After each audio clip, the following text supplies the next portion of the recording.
suis un passionné de chevaux et de rapaces depuis ma tendre enfance.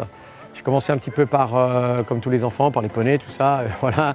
Mais après, j'ai vite abandonné. J'ai fait mon service militaire sur un aéroport qui était doté d'une section fauconnerie. Et c'est là que tout a un petit peu été bouleversé parce que j'ai pris le virus de ces oiseaux de proie qui permettaient de chasser aux alentours des aéroports pour éliminer les pigeons, les corbeaux qui rentrent dans les réacteurs. Donc ça crée des problèmes de trafic aérien. Et en fait, j'ai pu travailler là-bas, j'ai appris mon métier et j'ai pu ensuite rester comme professionnel. J'ai fait 7 ans pour l'armée de l'air et ensuite j'ai pris la direction artistique et technique de volerie de rapaces à Beaucaire et ensuite à Provins. On essaie de retracer l'histoire de la fauconnerie à travers les diverses cultures et civilisations qui ont pratiqué cet art ancestral.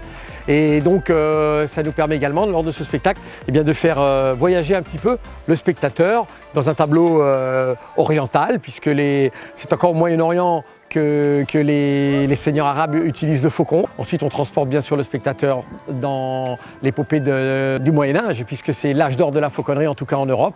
Et là, effectivement, on va découvrir différentes techniques de chasse avec le leurre traîné, à l'aide du cheval.